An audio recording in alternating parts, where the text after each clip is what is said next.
I still can't get over the fact that it would just be very simple for churches all across the world to raise awareness about the fact that there's a genocide of Christians. I talk to pastors, I talk to churches all the time about what's going on, and none of them knew.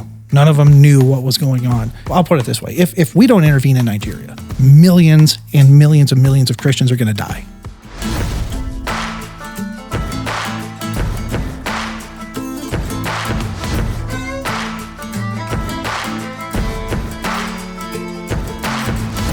Welcome back to Going Rogue with Lara Logan. Our topic today is one that is very close to my heart for two reasons. One, because it's about Africa and Christians and the persecution of Christians in Nigeria, which is something I've been reporting on for years. And two, because the people who have brought the truth about the Christian genocide in Nigeria to the world, the group of journalists who have done this are everything that I've ever aspired to be as a journalist. I have so much respect and regard for them, and I feel like in a moment in the world where journalism appears to be dying and people are so disillusioned, there is a group of journalists in a forgotten corner of the world who are living and breathing what it is to be great when you do this job the way it's supposed to be done. And so this is very personal for me in a number of different ways. And I am really pleased to share with you my guest today, whose name is Judd Saul, who has an organization, Equipping the Persecuted, that operates now exclusively in Nigeria, helping Christians. And Judd is just, he's one of those people that you look at him and you kind of get down on your knees and you say, thank you, God, that there is someone stepping in the gap, somebody who cares enough to do the right thing, and somebody that when these people are crying out in the dark and in desperation for help, that there's someone who's answering that call. So I can't think of a greater purpose for living or someone that I could admire or respect more. And so, Judd, I just want to welcome you. Hey, thank you for having me on. Thank you so much. Thank you for all that you do. This is such an important conversation, and it's one that really shocked me years ago when I discovered what was really happening in Nigeria to the Christians. And I was just astonished that there's nothing. I get that, the world doesn't care about Africa because I was born and raised in Africa, and I've been fighting, to get those kind of stories that relate to Africa, elevating those all my career. But this is about Christians. Yeah. There are churches all over the world. There are church leaders. There's, the Vatican. And yet the world is just standing by, letting these people be murdered. Couldn't have said it better myself. It's an absolute tragedy what is happening to Christians in Nigeria, and I want everybody listening to really get this and understand this statistic. Okay, they say, why Nigeria? Nigeria is responsible for 90% of all Christian persecution deaths worldwide in the last 5 years. Yeah, it's just incredible. And no one hears about it. No one's talking about it. We see a lot of tragedies and issues that happen across the spectrum. We saw what happened in Israel, when Hamas came over and kidnapped and killed all these Israelis, and it got world attention, and rightly so. And rightly so. Yeah. And still gets world attention, and thank God. But the thing is the same thing is happening to Nigerians on a daily basis and gets no coverage whatsoever. And has been happening on a daily basis since 9/11. Yes. That's one of the things that I learned reporting on this is that just, it was astonishing to me is that on the very day that 9/11, that the attacks happened in the United States, the same people who were on those planes, and I mean in the sense of they were carrying the same flag and they were saying the same slogans and they were standing for the same ideology, walked into a village in northern Nigeria and massacred over 200 Christians. And that village was called Rankum, and it was renamed in the language of the Fulani terrorists Muslim terrorists who were the ones who went and killed everybody.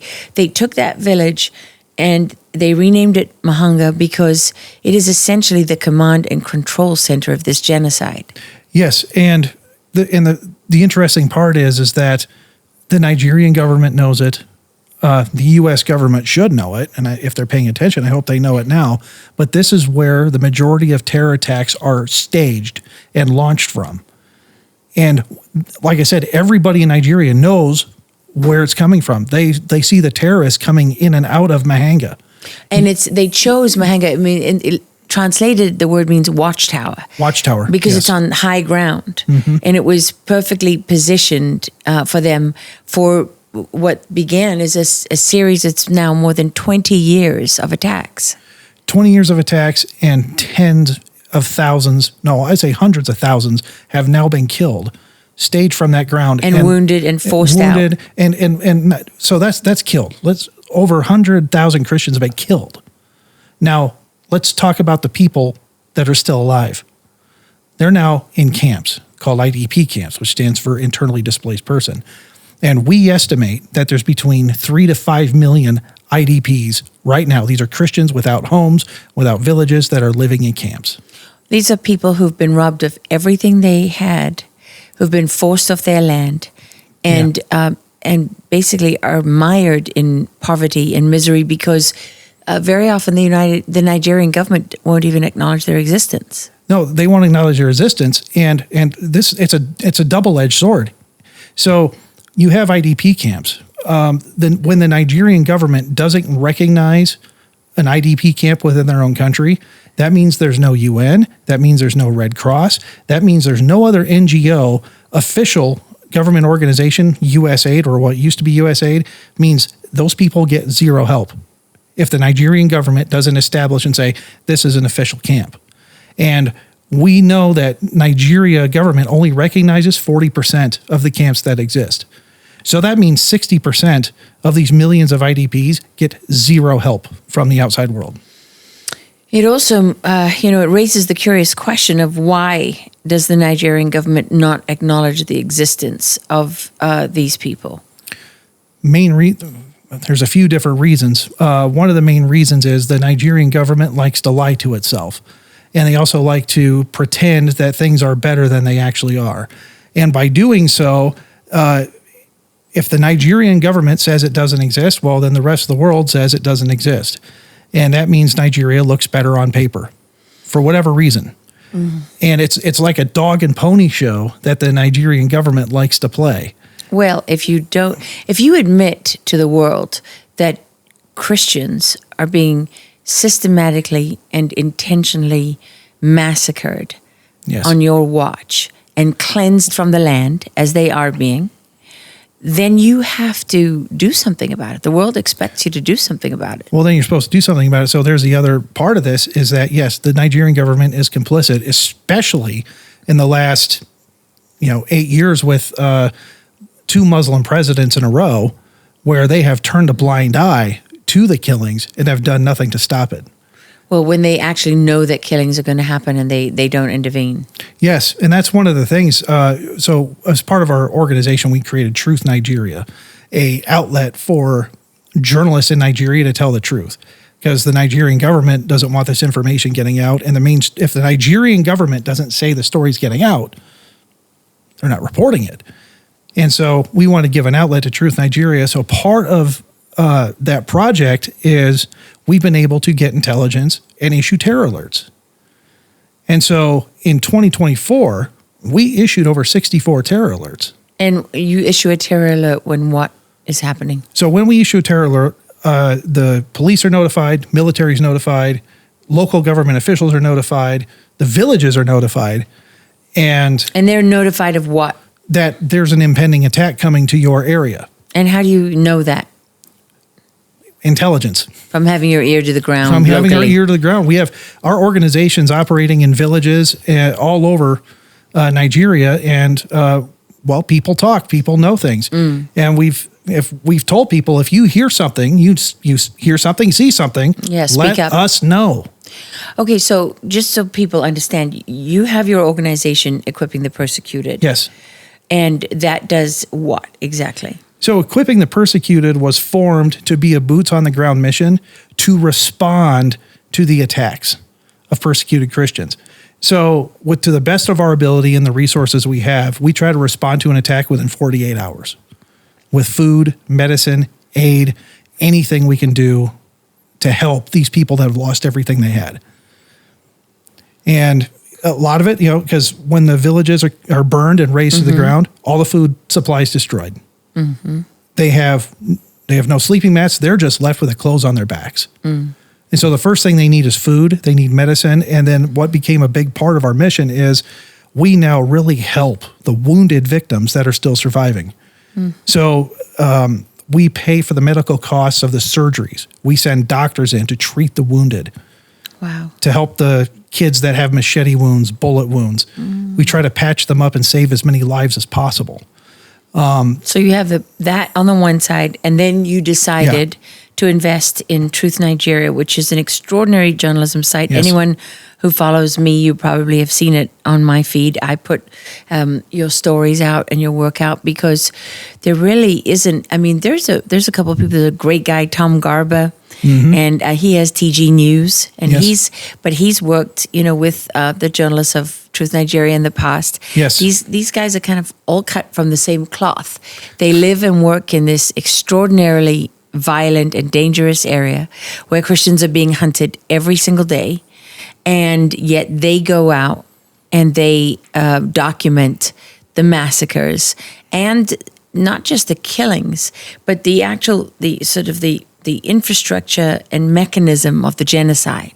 Yeah. Which involves, like you said, killing the food supply, right? So launching an attack right before the crops are about to be harvested. Exactly. And destroying everything.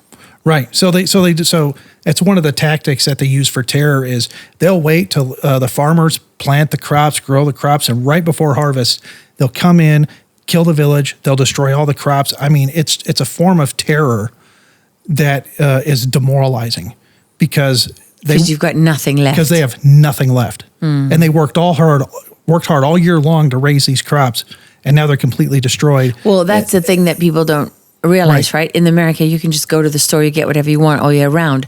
Over there, these people, where they live, there is nothing. There is no industry or anything. The crops are how they survive. They sell that crop once a year, and they live off that money for the rest of the year. Money for the rest of the year. So if you don't mind me going into this for a second, let's talk about what real poverty looks like.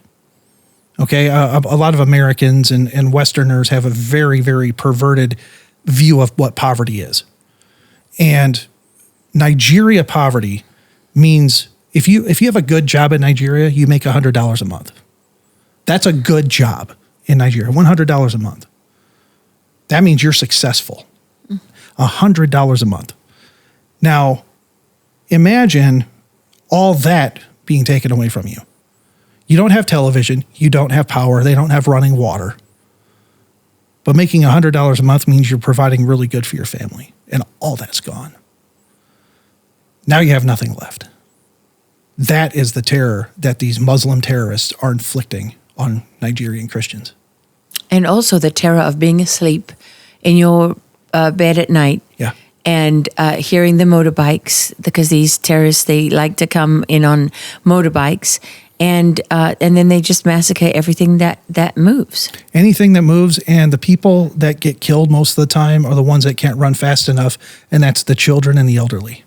The pregnant moms. The children, the elderly. And that's one of the most heartbreaking things that I see is what kind of animal would hack up a little child to death with a machete. Why? Why would you even do that? Why would you shoot a mother who's pregnant? Why would you burn an elderly person alive? This is the kind of stuff we are dealing with every week in Nigeria, and it's silent. Well, I know when I was reporting on this a few years ago, there was over, around 100,000 people already killed in this genocide, Christians. Yes. And then, and now it's much more than that. And all the journalists I talked to, in Truth Nigeria, they all say the numbers are going up. It's escalating. Yeah, it's escalating. It's escalating more and more, and it's being downplayed more and more even by the Nigerian government. There's so many. If it weren't for Truth Nigeria, you wouldn't hear about 90% of the attacks. 100%. If there weren't for Truth Nigeria, you wouldn't hear about it. And let me tell you, one of the reasons I started Truth Nigeria is just because of my background in being a filmmaker, being a person who has a quest for truth.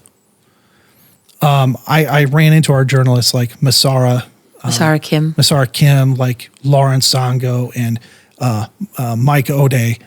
And I saw guys who don't care. They're willing to risk it all. They're willing to risk their lives to bring people the truth. That's the kind of people we have at Truth Nigeria. They're willing to lay it all on the line. I'm like, if they're willing to lay it all on the line, I'm willing to support you. I'm willing to support these efforts to get the truth out. And why? Because at the end of the day, they're willing to risk their lives to save their country and to save their fellow Christians. You know, the first time I interviewed Masara Kim, one of the things he said to me that I never forgot was, I said, Masara, you know, you're right there living in these villages, right in this area where they're killing Christians, and you're exposing it. Yeah. I said, you know, aren't you worried you're going to be killed? And he said, oh, Mom, he said, I am very lucky. Most of my friends are dead. And he said, I have already lived, you know, longer than the rest of them. And, you know, he was just basically telling me he was on borrowed time. And Lawrence Zongo told me, it's not a question of if, it's when. It's when. So it's not just about being brave. It's really continuing to do the right thing and expose this all in a situation where you fully accept that what you're doing will result in your death at some point. Right. And they're willing to risk their lives to do it this. anyway. To do it anyway. And they're men after my own heart. And I said, anything we can do to help, anything we can do to get the word out, to let people know what's going on. And historically, we're documenting history.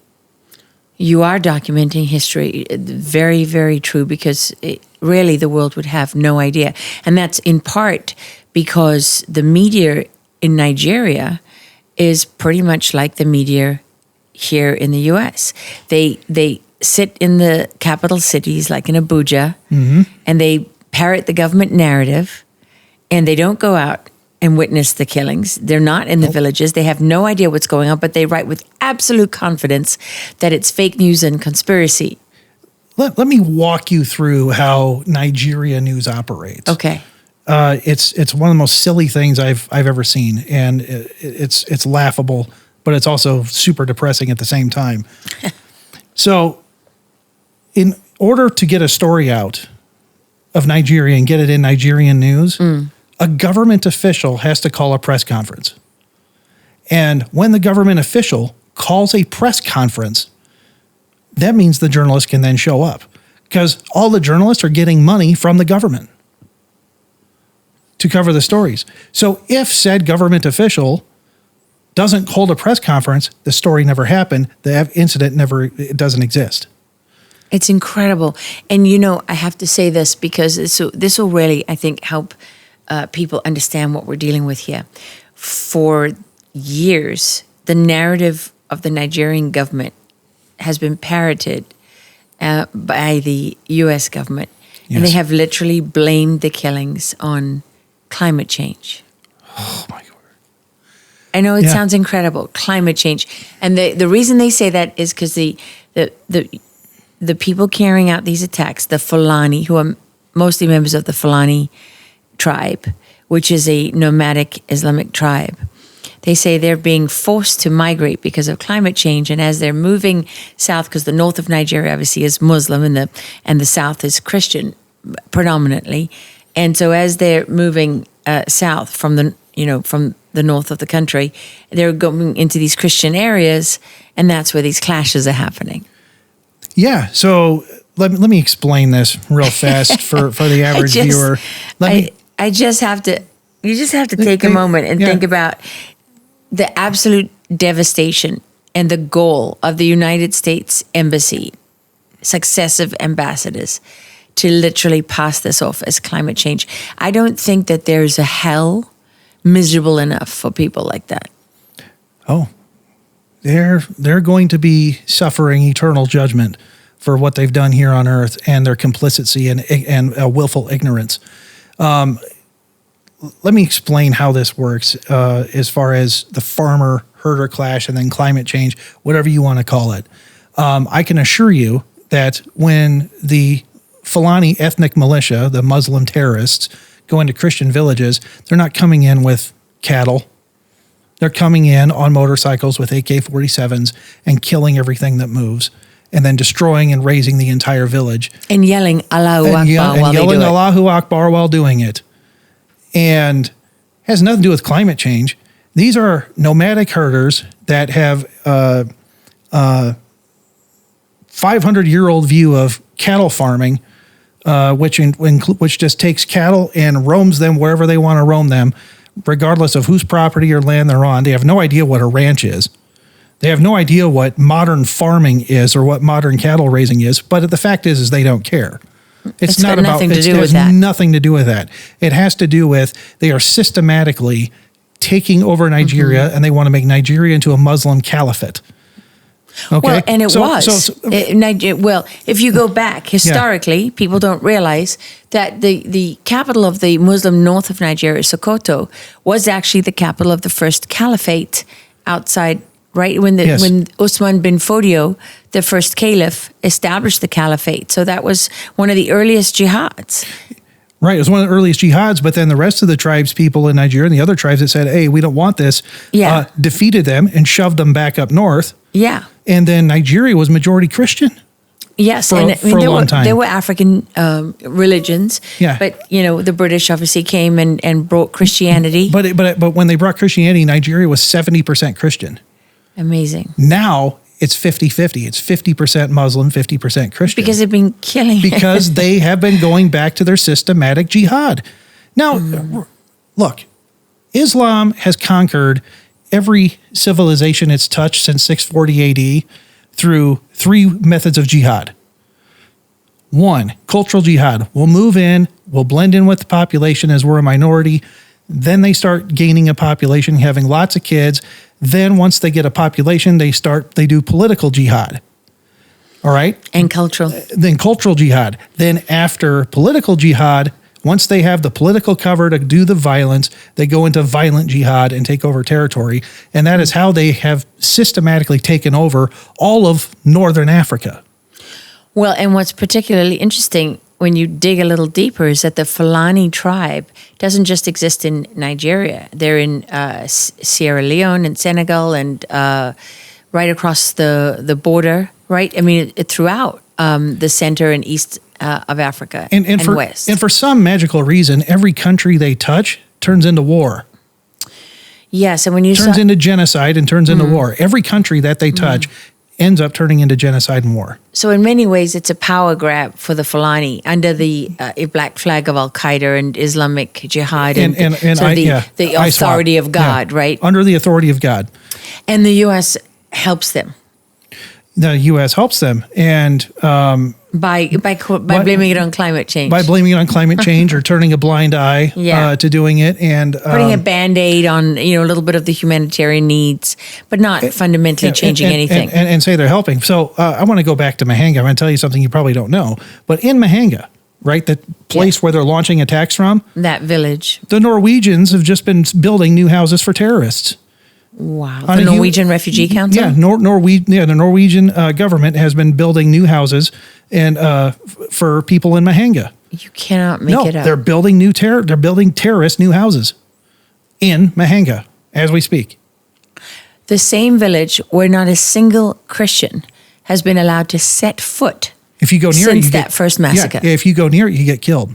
Yes, I mean, I know because when I was reporting on this story, doing this documentary film for Fox Nation, one of the things, Masara Kim, I asked him if he could go back to Mahanga because we talked a lot about that and its importance in the origin of the genocide, and he was like, I can't get into the village because no Christian will, you'll just be murdered. But what we agreed on was that he would get as close as he could and he would launch a drone because I wanted to show people that how it was geographically positioned to be the command and control, and we did that. one of the ways I began to understand that there was an organization, you see these images of the bodies everywhere and people screaming and, and babies that have been killed, and awful videos that I've seen of, young pregnant Nigerian girl, Christian girl being beheaded while they cut her baby out at the same time. I mean, I've seen unbelievable things out of there. And when you realize it's not chaotic, actually, it looks chaotic. It's designed to look chaotic.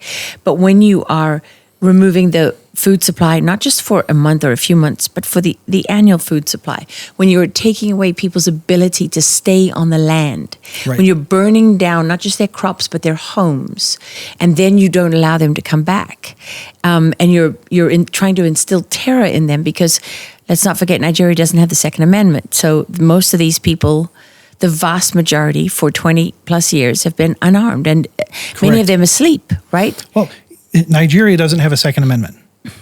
They have no Second Amendment. Citizens are not allowed to protect themselves.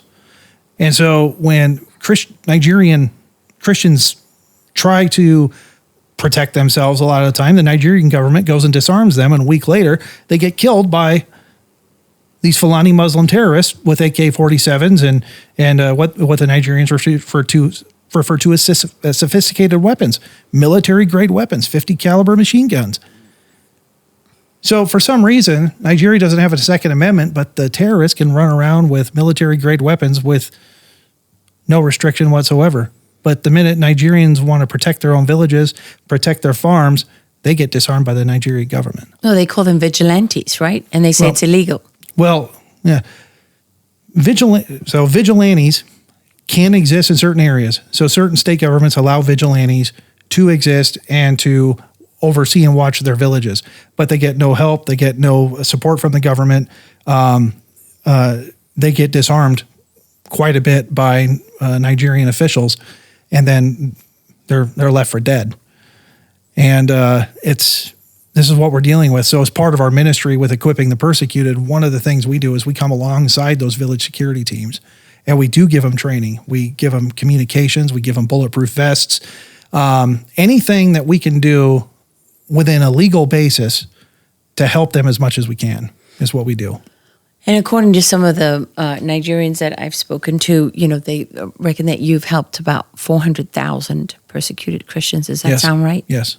That's pretty amazing. In how much time? Since 2020, so about 4.5 years. Wow. It kind of draws you in, doesn't it? Once you start to, of course, anyone can hear, there's a genocide, and they can think, that's terrible. But once you start to understand what's really happening in Nigeria, you realize that this is part of a much bigger war. This is sort of a microcosm of something that's taking place in different ways to different degrees all across the world. And it's all the same thing. It's Islam versus everything else it doesn't like. And what we're seeing in Nigeria, though, is a real-life jihad taking place right in front of us. It's playing out right before our eyes. It's not happening so much in other countries, although we're starting to see it in places like Congo, Burkina Faso, these other smaller African countries up north that are now full-on Muslim military dictatorships. And the same thing is about to happen in Nigeria unless we put a stop to it. Now, what separates Equipping the Persecuted from other organizations and NGOs is I have the lofty goal of stopping the persecution. I start from a winning premise. I don't want to just come in and put a Band-Aid on a situation. I actually want to stop the persecution any way possible. What do you mean? When you say any way possible, that sounds ominous, but do you mean it to be ominous? On the ground, political, spreading the gospel, getting involved in any way we can to stop the persecution. Well, here's something that I think most Americans probably don't realize, and it's something that really shocked me when I found out, is that, as you know, the last Christian president of Nigeria was Jonathan. Good luck, Jonathan. Yeah, good luck, Jonathan. It's just a fabulous name, right? Good luck, Jonathan. And I remember he was ruling Nigeria when Obama was in office. Obama didn't like Nigeria's stance on homosexuals and Christians. Well, I'm saying Christians, but Yeah. that was an issue for him with Uganda and with Nigeria. There you have the most populated nation in Africa, some of the most important trade routes for the world. Yes. And yet the first black president of the United States didn't make it to visit Nigeria, which was one thing. So in his second term, he sends John Kerry, who was then Secretary of State. Yep. And where does John Kerry go? Not to the capital, the Christian capital in the south, not to Abuja, He goes up north. to Sokoto, Yes. Meets To the the- Sultan of Sokoto. to the historic Islamic head of the caliphate. Yep. To go, and by the way, the election campaign was happening. And at the time, Jonathan Goodluck was running against Muhammad Buhari, who was the Muslim candidate who had been in the military, who had been responsible for a coup previously, so not known to be the greatest Democrat. Oh, he was a terrorist. Yeah. Buhari was a terrorist. And did you know that Obama sent Democrat campaign operatives to help Buhari beat Yes, Jonathan? David Axelrod. Yeah, sent David Axelrod Helped manage his campaign. to Nigeria to help the guy that was responsible for terrorism and was on the side of killing Christians. The Democrats sent one of their biggest campaign guys down to Nigeria to help defeat a Christian candidate. Which sent a message to the country of Nigeria that Yes. the United States backed Muhammad Buhari and not Goodluck Jonathan. Correct. And it was devastating. And ironically, so let's look at the big picture. I'm sorry. Let's look at the big picture here. While Obama is helping Buhari get elected, we also saw the Arab Spring happen. The Arab Spring all across the Middle East, where all these dictators were, removed, destabilized, which essentially then created ISIS and created the full radical Islamization of all these Middle Eastern countries. And at the same time, he's helping the radical Muslims in Nigeria take over Nigeria. Well, this is starting to sort of emerge as a consistent pattern. Yes. With Obama more and more. I mean, I didn't see that for many years. In the beginning, I was in Cairo when he made his speech to the Muslim world, and I feel like such an idiot now.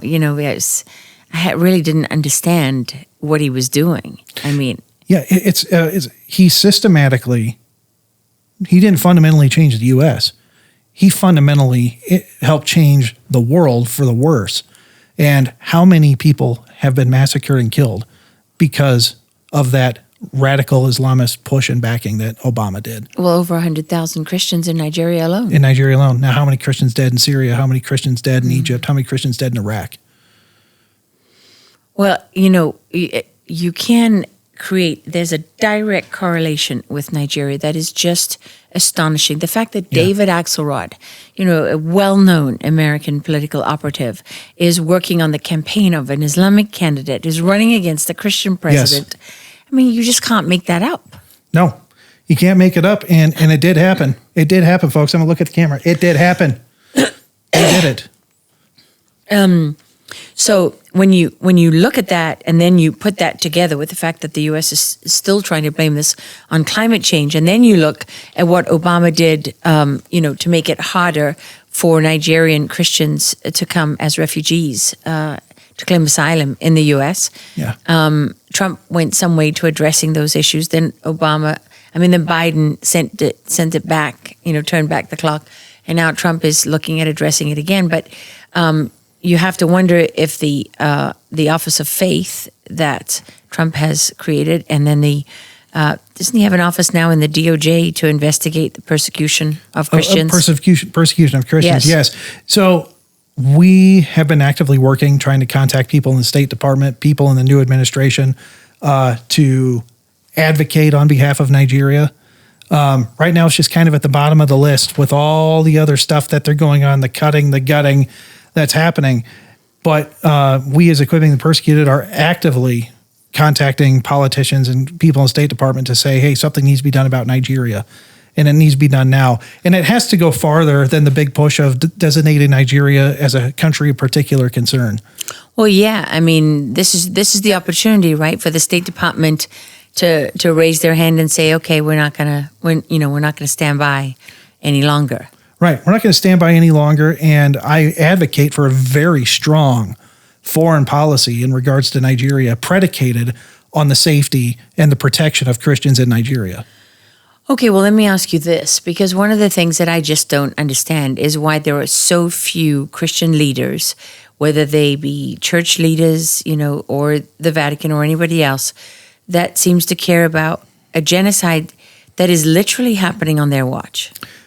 Well, let me go into some of that, if you wouldn't mind. In Nigeria, there's a very corrupt Christian class. And the Christian leaders in Nigeria are extremely corrupt. And they're actually paid by the government to toe government talking points and to toe the line and to say the government talking points. So when Christian leaders in the U.S. say, oh, we want to talk to Christian leaders in Nigeria, they're getting paid to look the other way and say, oh, no, it's not that bad here. And I can point to several examples of that happening. And I can also point to key people in major religious organizations. And I spoke to a gentleman who's very high up in a Catholic organization. It was about 2 months ago, very high up in the Catholic organization, getting responsible for millions of dollars to help Christian efforts. And this guy is touted that he goes to Nigeria all the time, goes to Nigeria and helps out people in Nigeria all the time. And I had a chance to sit face to face with him at a lunch. And I said, sir, I've been to Benue State. Benue State is 90% Catholic, one of the most Catholic regions in Nigeria. Now, he's Mr. Catholic guy. And I said, I've been to Benue. I've been to the IDP camps. I have people on the ground in Benue. And I said, you said you've gone to Nigeria 1 million times and done all this stuff. And I said, in regards to Benue, I looked at him, I said, where are you? Because I see no fruit of your efforts anywhere. And he proceeded to tell me that Christians weren't being persecuted in Benue, that it was just tribal clashes. Seriously? Dead serious. And I found out later that he was also getting some money from USAID. And who was this person? I can't say right now. I can't say right now. But I was very, very, very, very upset, and I wanted to reach across the table and punch him. I don't blame you. But this is indicative of what's going on with some of these large organizations that claim to be Christian. If they had their hands in government money, they're also not allowed to say Muslims are killing Christians in Nigeria. Well, because they're on the take. That is a disappointing story that seems to be all over the world. So you want to know why people aren't talking about it? Because it is still, even in many Christian circles, even so-called conservative Christian circles, it is politically incorrect to say that Muslims are killing Christians in Nigeria. Yes, I can see that. But even Christian leaders in America are protecting and somehow wanting to keep that politically correct line. Well, if people care about the truth, and I really do mean this, I'm not saying this to sort of elevate you or to flatter you, but if they want the truth, they should all follow Truth Nigeria. Yeah, go to truthnigeria.com. That's why we exist. I mean, it's no frills there. I mean, you're not embellishing or adding. You don't need to, because the truth is so horrific. Yeah, and we actually say who's killing who. Yes. So you have the formidable Doug Burton, who is part of Truth Nigeria, who's a wonderful journalist, who many years ago went to a talk at the National Press Club about Nigeria and got involved like that. And, like me and probably like you, right? Once he found the truth about what was happening there. You can't look the other way. And the thing I love about Doug Burton is that his passion and wanting to get involved. And he's even risked, career opportunities because he focused on Nigeria and made other publications mad because he kept on bugging them about, why aren't you printing stuff about Nigeria? Yeah, he's been relentless. He's also, he's a great old school journalist / editor. Traditional, and I love it. Yeah, really traditional. And he's and he's a good mentor for these guys who before Doug kind of brought them all together, they were just alone in misery. Yeah, they're all alone, and there was no camaraderie. And one of the things I love about Doug, and I just want to give props to him, is that he has a passion for teaching young people journalism. Yeah, and want to elevate journalists in their careers. And he's been a mentor for everybody at Truth Nigeria, just on professionalism, how to report. And he's been working alongside them so well. And they all call him Uncle Doug. Yeah. All journalists say they call him Uncle Doug, and they love him to death. And I was happy to, create Truth Nigeria, which it helped everybody. Well, I think what we wanted to do. It's just been. It was a lifesaver. You say it helped everybody, but the truth is, it saved their lives. It saved their lives because every one of them was sort of, on their own. Doug's resources were very limited. I remember when Lawrence was, working. All of them, they live on less than $1 a day. A day. And I remember Masara Kim's, the first story he ever did, what she recorded on his cell phone, was a church when all the people inside were burned. I think it was 27, 28 people, men, women, children. And he filmed that on his cell phone and he posted it to Facebook. And they all had sort of ancient cell phones and very little technology, very little ability to operate, and no resources. And, Doug brought them together. I don't remember what the organization was called before. Rural Watch. That's right, Rural Watch. And so it was Luca Benayat, Masara Kim, Lawrence Zongo. I know I'm missing a couple of others. Why are so many young people struggling to have babies today? Birth rates in the US are at record lows, and that's partly because testosterone levels are dropping all the time. According to some studies, T levels are roughly half of what they were 50 years ago. And if we don't reverse this trend, we could be looking at population collapse. And it's why we partnered with Chalk. They're a Patriot-owned supplement company, and their mission is to save mankind from extinction. They have something called the Male Vitality Stack, and it's been shown in clinical trials to boost your free testosterone by 87% in just 21 days. That is not just a statistic. You will feel it. And ladies, you'll be pleased to know it's not just for men. The Female Vitality Stack addresses just about every complaint a woman can have: stress, mood, hormones, energy, and focus. And it'll even help you keep up with your man. So go to chalk.com and use code LARA for 17.76% off your subscription. Cancel anytime.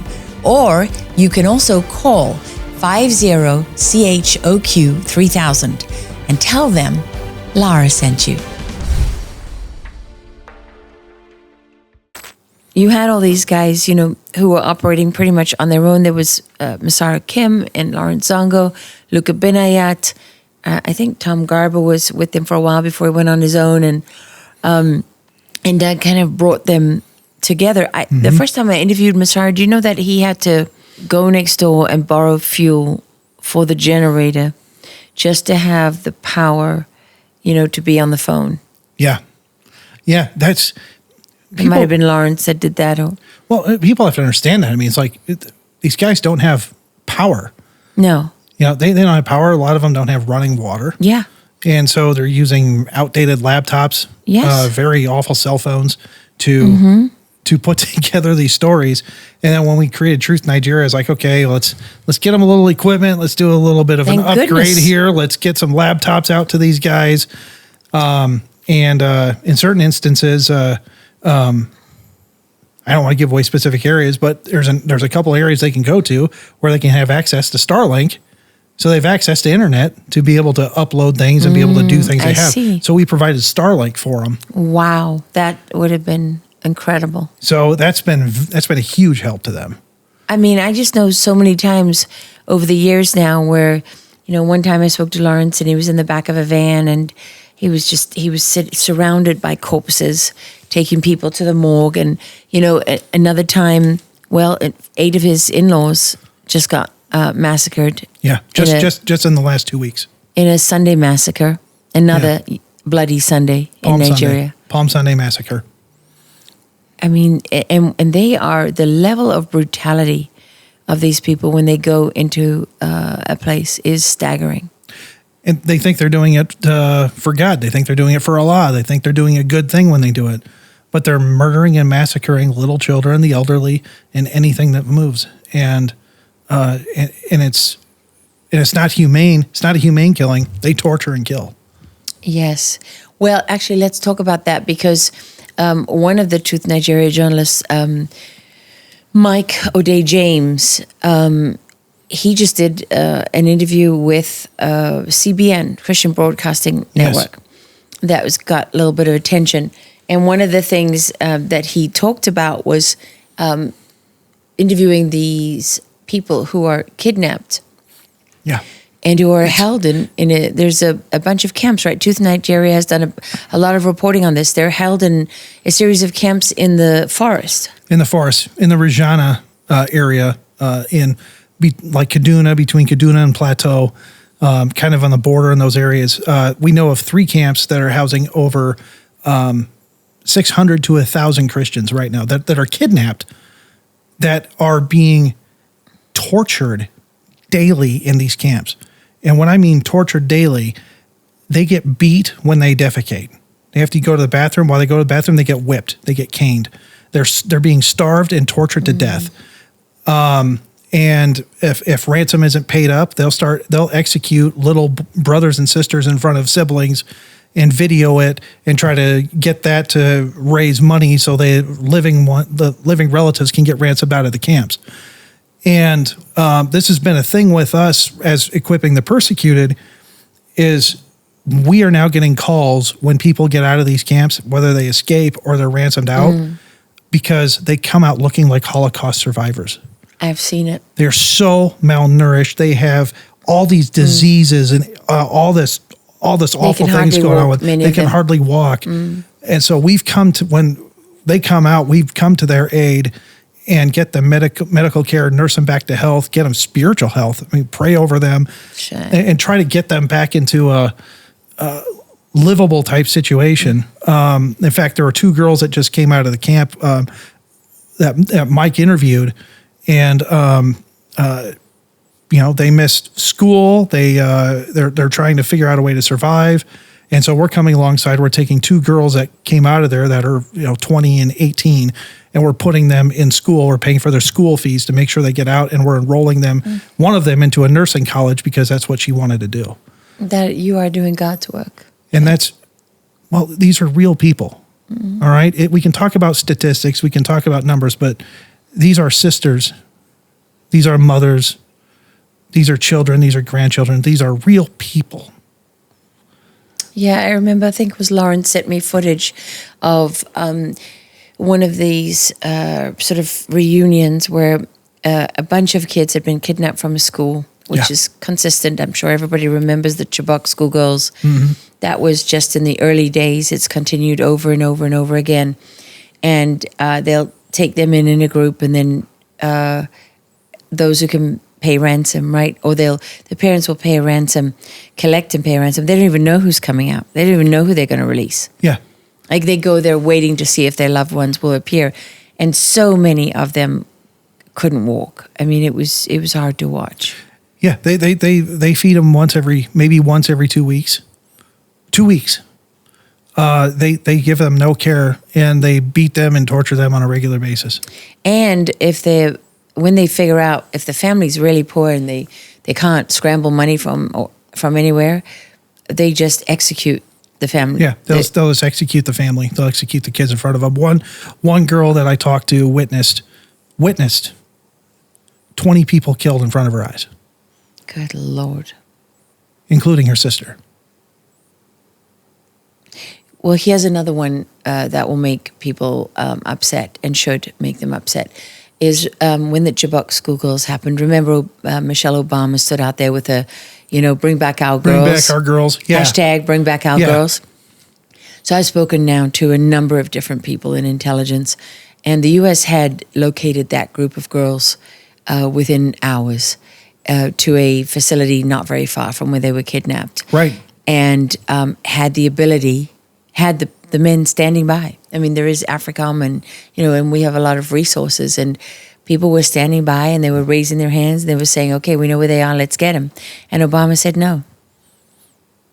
I know. Dog and pony show. Obama doesn't care about Christians.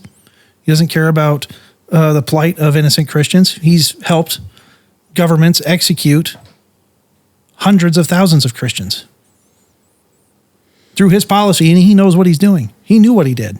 Just makes you sick to your stomach. Makes me sick to my stomach anyway. Oh, but oh yay. Oh yay, we elected Obama. Transformation in the country. Yeah. Yeah, people had no idea what they were voting for. No, they really didn't. But they were deceived. It's because they didn't do the digging, and the media did us a very disservice by not digging into who he actually was. Those were the days when you still believed that, journalists did their jobs and elected officials actually meant what they said.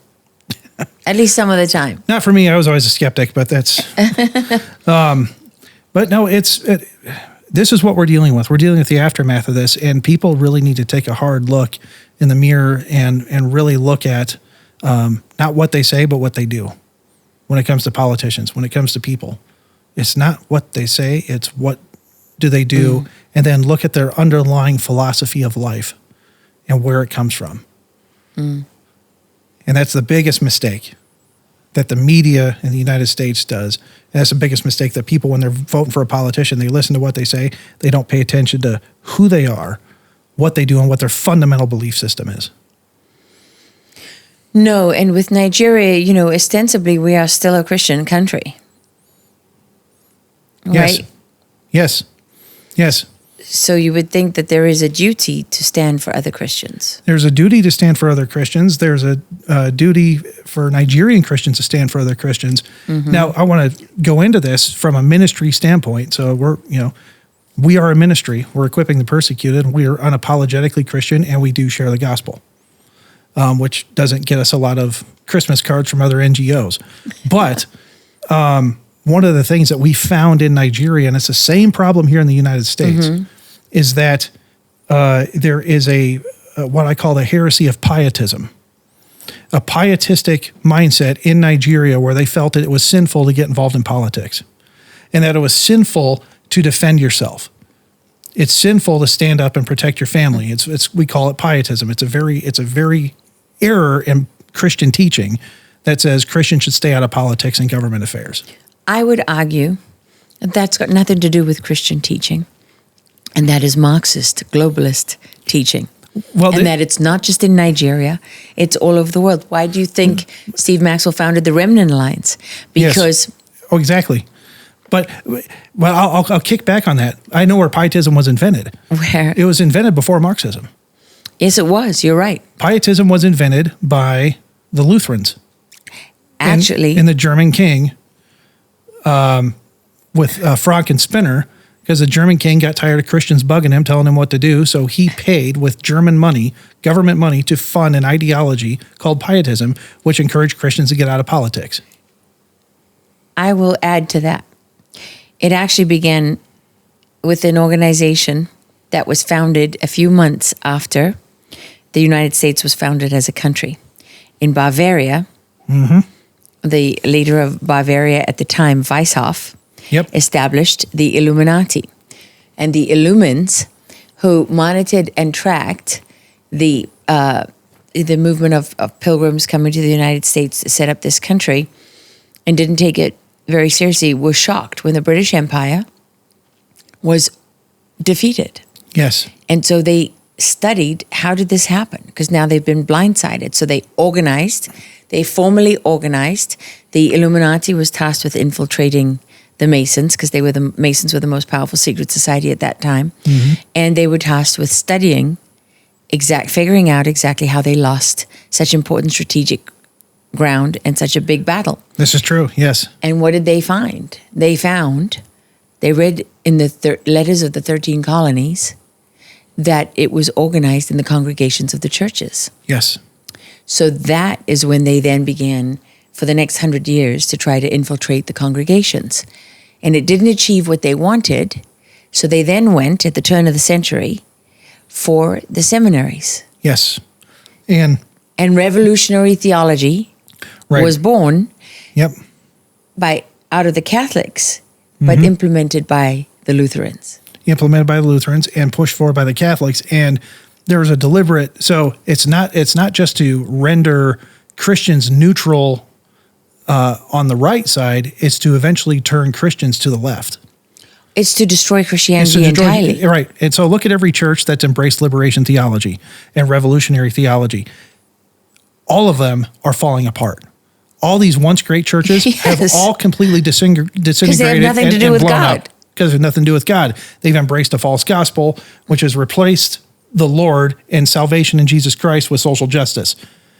Well, if you take out Jesus Christ and Lord from the mix of a church, what's going to happen? Boom. Oh, sorry.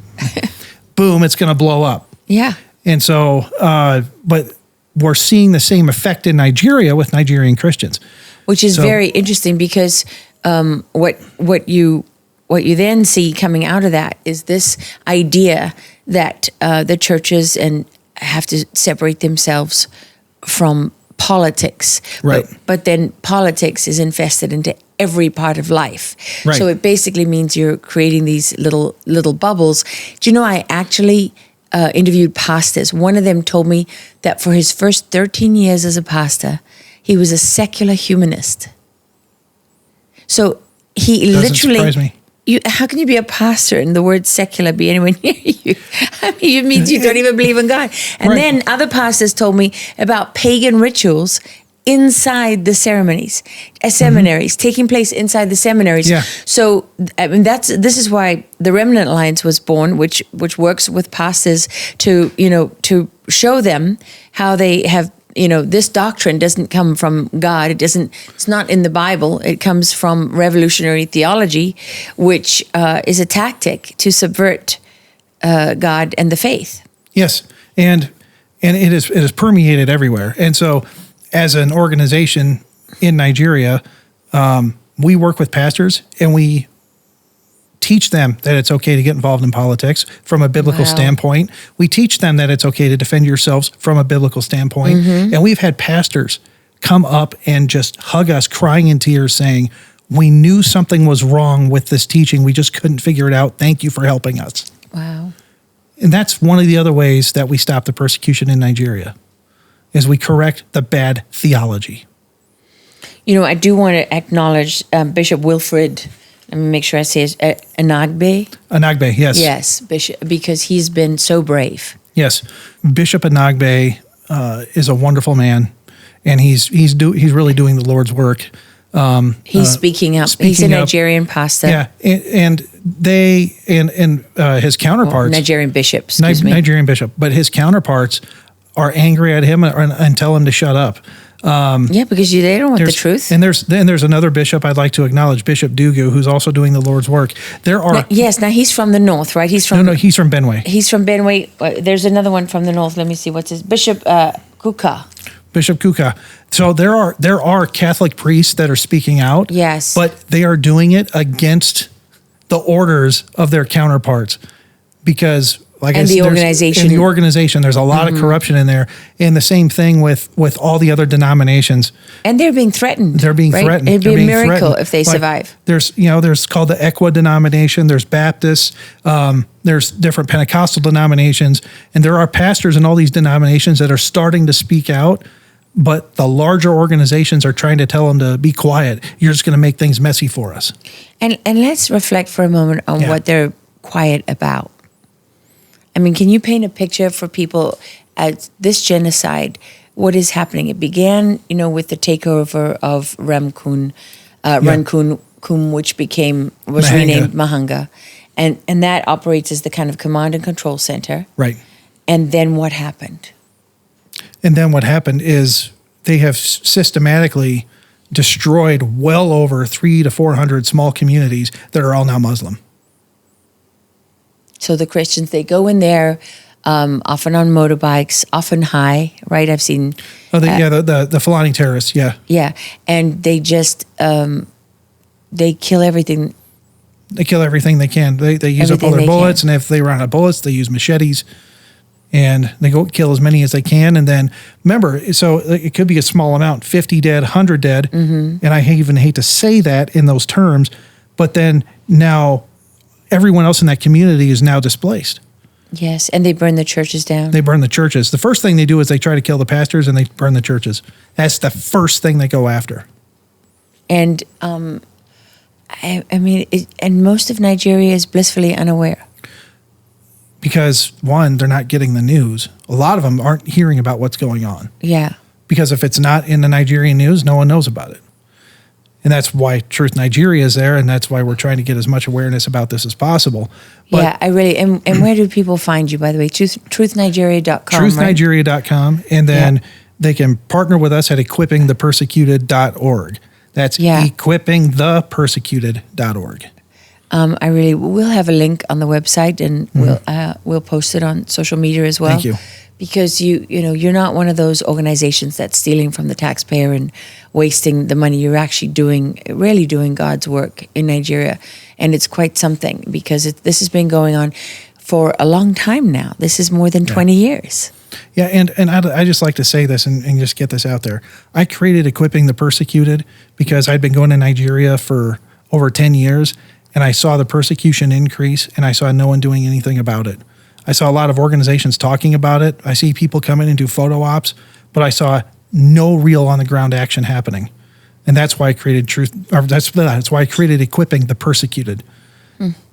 Well, there's a Catholic priest that I know very well, and I interviewed him many times. I did 2 60-minute stories with him and a documentary. And one of the things he said to me, because he investigated the Holocaust in Eastern Europe, 20 years. And he said to me, we love to build museums for genocide and monuments and stand up and say, never again, never again. He said, but why, when the genocide is happening and we can actually do something about it, we can stop it. Right. Why then do we do nothing? Therein lies the question. That's a thought process that's foreign to me. Because if I see something going on and I can do my little part to play in it to help stop an atrocity, I'm going to be there to do it. And for people to sit back and just, people don't want to acknowledge horror. They don't want to acknowledge the horrors of really what's happening. And especially in Western civilization in the United States, people here live in a very comfortable bubble that have first world problems that could not even comprehend what a persecuted Christian is going through in Nigeria. Well, how did it begin for you? Why Nigeria? Well, my grandfather was an evangelist, or is an evangelist. He's 89, still evangelizing, and was doing some work in Nigeria. What's his name? Dwayne Wessels. And if I just say this, just as a Christian, if it weren't for him being rooted in the faith that helped root my mother in the faith, I wouldn't be here today. So I owe him sharing the gospel and keeping true to the gospel in the family as to why I'm safe today. And when I had my come to Jesus moment, my wake-up call with God in 2009, he was working with a mission in Nigeria, and I come from a film video production background, and I was like, these guys need a lot of help, just talking about their good work they were doing in Nigeria and all that. But I fell in love with Nigeria. I just fell in love with the people, fell in love with the country, and thought I'd go back every year and, just help and serve how I could. But as I kept on coming back, saw the persecution increase, but I also saw a lot of missionaries not wanting to get involved with helping persecuted Christians because it might jeopardize their mission, might jeopardize their little silo of what's going on over here. And I asked all these questions. I was like, why aren't you guys doing anything about this? It's like, you have Christians being killed 10 miles away from your mission base. It makes no sense. Like, why aren't we doing anything about it? Well, that's complicated if we get involved, and they're just scared. They're scared. I don't know what God they serve because they're scared to do the right thing, but that's not the God I serve. The God I serve says, go run toward the conflict and do what you can. And we go under his protection. Well, God also says, do not be afraid. Do not be afraid. If he's calling us to do something, we better not be afraid to go do it. Otherwise, we'll end up like Jonah. But I just kept on seeing this stuff happen. And I started asking my Nigerian brothers and sisters in Christ, I said, what if we had an organization that responded to attacks? What if we had an organization that actually trained you guys in some basic self-defense and security skills? What if, we did these things and they said, we need this yesterday. When can we start? Wow. I said, is anyone else doing this? And I talked to other missionaries, I talked to other pastors, and they said, no one else is doing this. And they said, we need this yesterday. And look, I'm just a weird guy from Iowa. I'm a guy from Iowa with a mission. That's where you were born, right? Where I was born and raised. And I just said, this is common sense. And for, a few, for a little bit of money in the grand scheme of things, we can do a lot here. And that's how we started. And now I do have another friend, Mike Arnold, who lives not very far from here in Blanco, who also, he had a school in the refugee IDP camp over there, and they shut the whole camp down. Yeah, that's it's sad. It's really sad.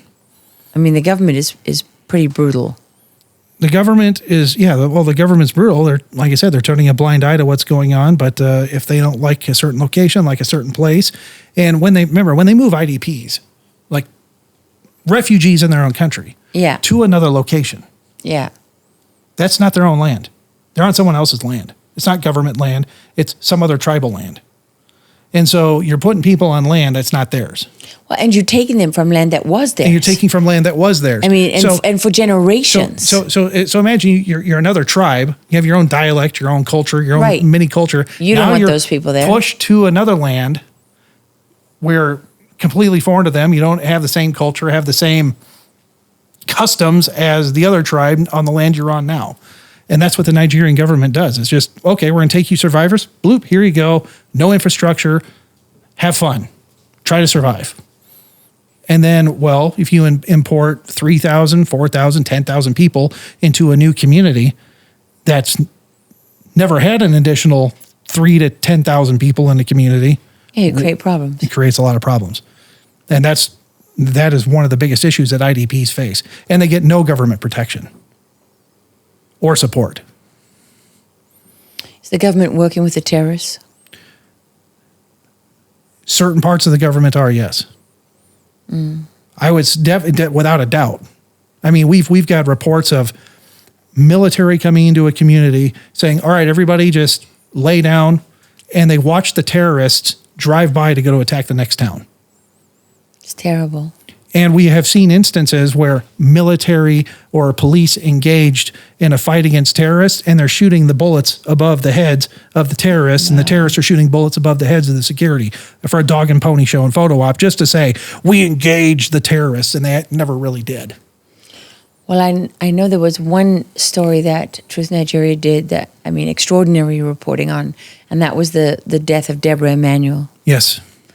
And I mention this now because there were 17 police officers reported to have been present while she was being murdered by an Islamic mob. They watched it happen. They watched it happen. And let's just be honest, and let's go into a greater aspect of this, is that Sharia law exists in the Muslim-dominated areas of Nigeria. And so they have Nigerian law and they have Sharia law. Sharia law trumps Nigerian law in the areas that the Muslims have control. And so when I mean Sharia law, this is how Deborah Emanuel was murdered. Can you tell people what happened? Take them through it. All she did was contradict somebody on social media. Contradicted a Muslim thing, and it blew so out of proportion that they all said she blasphemed the Prophet Muhammad. She didn't blaspheme the Prophet Muhammad, but she said something pro-Jesus. That's right. Wasn't it that she'd done really well in her exams? She'd done really well in her exams, and she praised Jesus for doing well in her exams. For her success. For her success. So she was, 20 years old? 20 years old, just finished her exams, graduated, and then... A wonderful student. And then they took that and said she blasphemed the Prophet Muhammad, got whole... by acknowledging the existence of Jesus. By acknowledging the existence of Jesus in social media, because she did well on her exams. And that was reason enough to get a whole gang of people to go kill her. And take her out of her dorm, Take her out of her dorm, and they beat her, they stoned her, and they beat her to death. And then they burned her. And at first they went after her cousin. Yeah, they thought her cousin They thought it was her. They thought her cousin was Deborah, but it wasn't her. And they found out it wasn't her. And then because local people who knew, they said, hey, no, that's not her. not Deborah. And they went after Deborah, and police witnessed it. And I think the only thing they did was fire a few like tear gas canisters or something like that. But they didn't do. No, they didn't intervene. At all. No, they didn't do the proper patrol. They had AK-47s. They could have stopped this very fast. Now I know there was a security guard from the university that she was at who tried his best to stop the mob, and they just tossed him aside. Yeah, they tossed him aside, and she was murdered because she just thanked Jesus for doing well on her exams. While her father tried desperately to come to her aid. Yes, and he couldn't make it because he was too far outside of town. Yeah, by the time he got there, she was dead. She was dead by the time he got there, and it's absolutely horrific. But Sharia law trumps Nigerian law. There is no due process. It's mob justice. Well, especially when someone accuses you of blaspheming Muhammad. Yeah, then it's over. This is why Nigeria needs intervention. Because I'll put it this way: if we don't intervene in Nigeria, millions and millions and millions of Christians are going to die. Well, how many millions are there in Nigeria? There's population 200 million, and it's right now 50% Christian. If they get their way, that population of Christianity based on Islamic conquest will be reduced down to 10%. So we're talking 90 million Christians will die if we don't intervene. Wow, those numbers are staggering. I mean, it is crazy how populated Nigeria is. Egypt was once Christian. Went to a 10% Christian population. Arab Spring happened. Now it's less than 1%. Syria had a 10% Christian population. Now that's reduced down to less than 1% after Islamic conquest. But these were all Christian nations at one point in time. So everything Islam touches, once they get political control, the massacres begin. Well, and of course, obviously that doesn't speak for every Muslim in the world, but you should be allowed to talk about it and discuss the fact that there is an organization within Islam that is, perpetuating this. I want to get one thing clear to the people watching this, and really, so you can understand. I'm going to look at the camera and say this.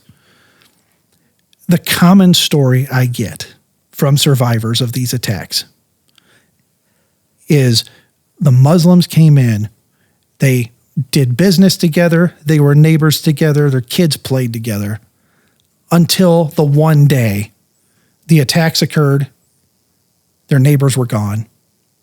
They didn't tell their neighbor that they were going to get killed.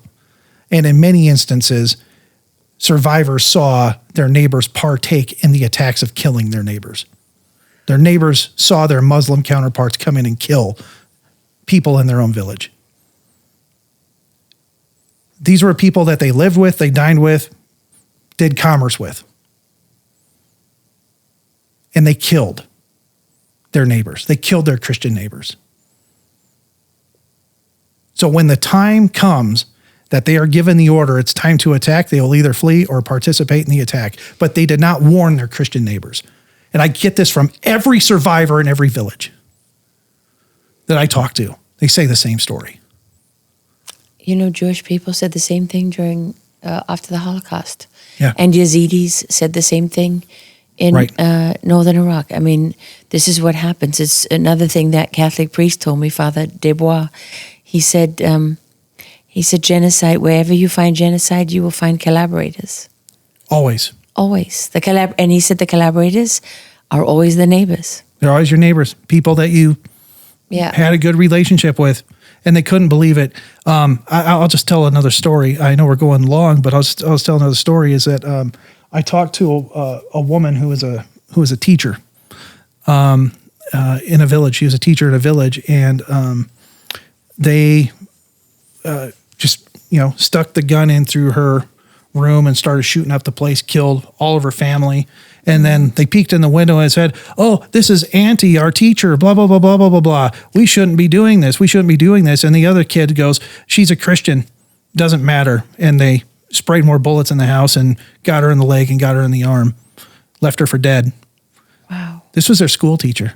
Wow. This is the ideology that we're up against. Well, the thing is, for me, it's one thing when you look at that ideology in isolation, but who's enabling and furthering the interests of that ideology? Our own. Christians. Christians are enabling it. Yes. I mean, Obama directly enabling it. And, church leaders who don't speak up. I mean, you could say indirectly enabling it. But who's responsible for revolutionary theology? Not the Muslims. No, the Christians. And let me just put it this way. So they'll say, well, if we say these things, it's not loving your neighbor. It's not loving our Muslim neighbor. No, you're not loving your neighbor by not telling the truth.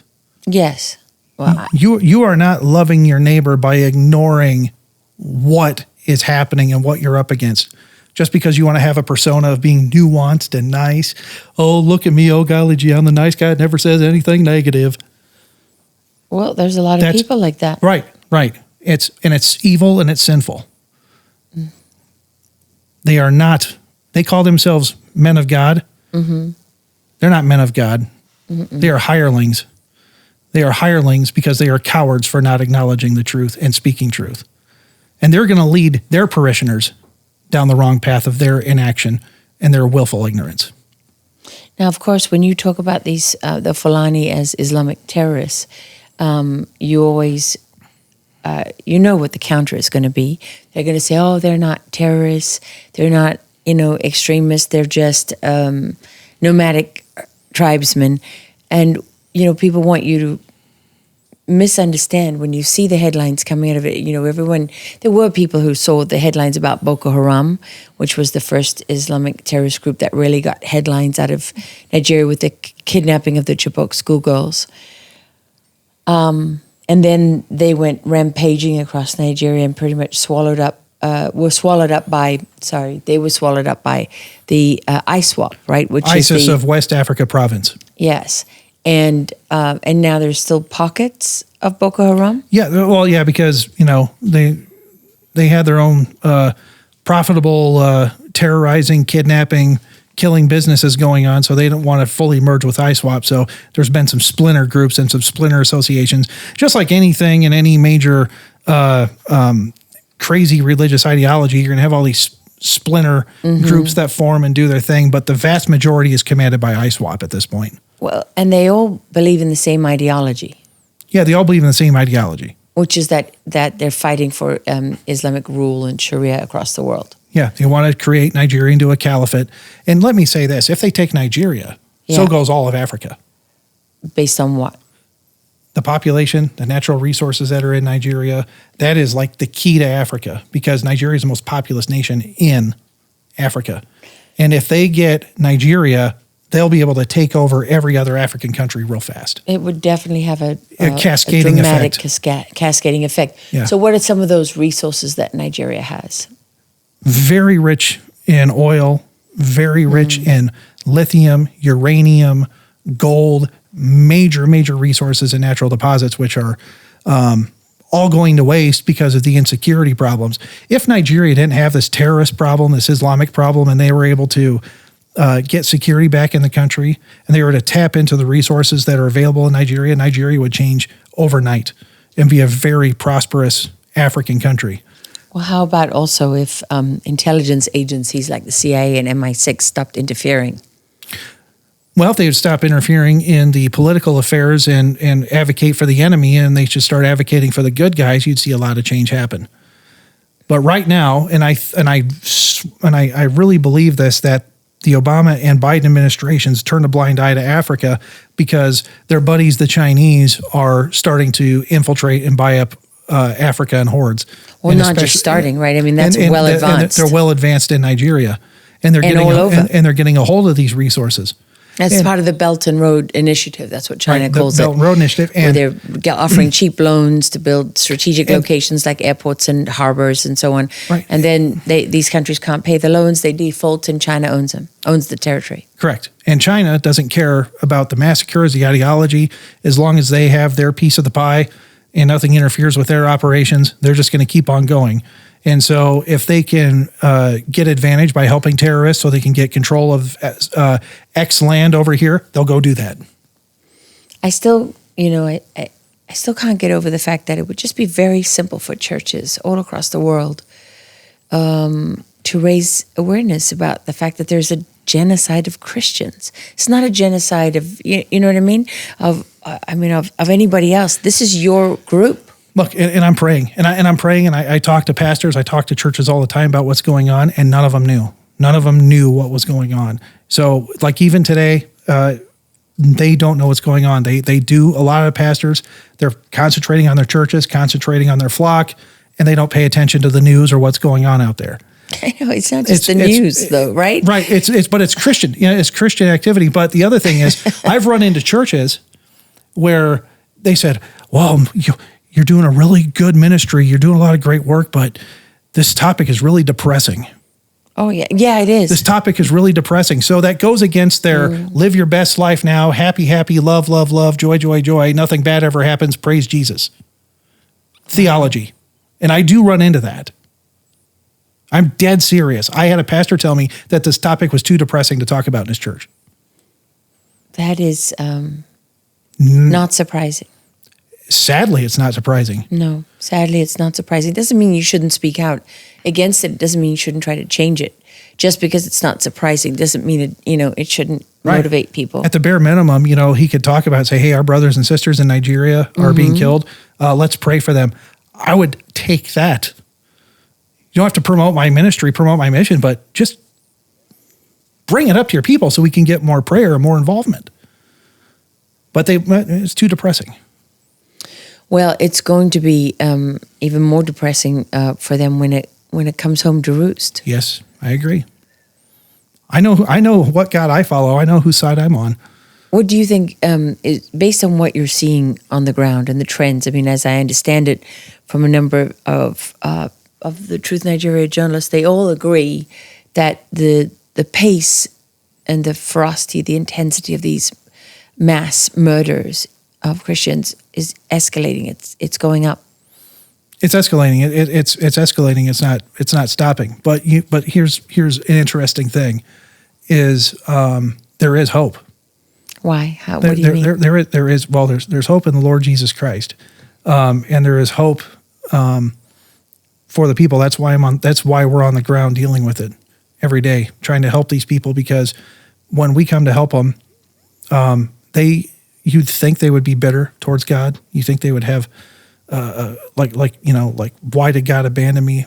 Their faith actually grows, and we have seen many people come to know Christ because we showed up and said, showed up being the hands of Jesus and demonstrating His love by coming alongside these guys and helping them in their biggest time of need. We've seen more people come to know Christ, but we've also seen Fulani and we've seen Muslims come to know Christ through our efforts in Nigeria because we show up and we show up enough to say we care. And there have been Muslims caught in the crossfire. There have been people that see what's going on and they say they just know in their heart that this is wrong. Well, there have been multiple instances of Muslim people who have been murdered because they wouldn't go along with it, Because they wouldn't go along with it. And we have seen Muslims come to know Christ through our ministry and through these efforts. That's what brings me hope. That's what gives me hope. How many? How many Muslims? Oh, phew. Hundreds. Really? Hundreds. That's amazing. Through our mission. Because if they, that's against the tenets of the Islamic faith. And one of the things we do can get you killed. And so one of the things we do is when a Muslim comes to know Christ, we have safe houses for them. And they are discipled for 3 months. Wow. And they make the choice, am I going to go to another Muslim region and share the gospel up there? Or am I going to, play it safe and move south? Wow. And we have safe houses where they are trained in the gospel and trained on how to share their faith. Like I said, we're a gospel preaching mission. Everything we do is accompanied with the preaching of the gospel of Jesus Christ. Can we pray now for the Christians in Nigeria? Let's do it. Want me to pray? All right. Lord, Heavenly Father, God, we just ask for safety, protection over our brothers and sisters in Nigeria. And those that are listening and see this, Lord, I pray that you awaken in them a heart and a passion to help our persecuted brothers and sisters. Lord, we know we're here doing your will, and we know we are here for a purpose. And I just ask that you use us to the best of our abilities. But I ask for the safety of our teams in Nigeria. Pray for that they just get through their day safely. Pray for our persecuted brothers and sisters, that when harm comes, that peace is brought upon them, and that your light shines through every one of us. In Jesus' name, amen. Amen. Thank you, Judd. Thank you very much. I want to keep talking to you about this. Yes. I want people to please follow Truth Nigeria. If people want to get involved, I know they can go to Equipping the Persecuted. Yeah, we need people to partner with us at equippingthepersecuted.org. We need all the help we can get. What kind of partnerships are you looking for? For as little as $35 a month. Partner with us, and that helps us take care of widows and orphans. That helps us with our medical interventions we do with IDPs. That helps us pay for surgeries. That helps us do a lot of stuff. And you can go to our website. We have different partnership levels. And if someone can sacrifice just a little, we're asking for all the help we can get. And then with Truth Nigeria, I just really want people to remember those names. There's Mike O'Day James. Mike O'Day James. Look for him on. Look for him on Truth Nigeria. Look for Masara Kim. Look for Luca Binyet. Who went to prison for reporting the truth. Been to prison for reporting the truth. And we have Segun. We have all the people on our team have been beaten, arrested, and harassed by the Nigerian government for their reporting. And have lost family. And they've lost family. And relatives. And relatives for their reporting. And friends. Yeah. And I know for a long time Lawrence had, he had people who'd lost everything in his own home, even though he had nothing. Yep. They help each other with nothing. They help each other with nothing, and they come alongside one another.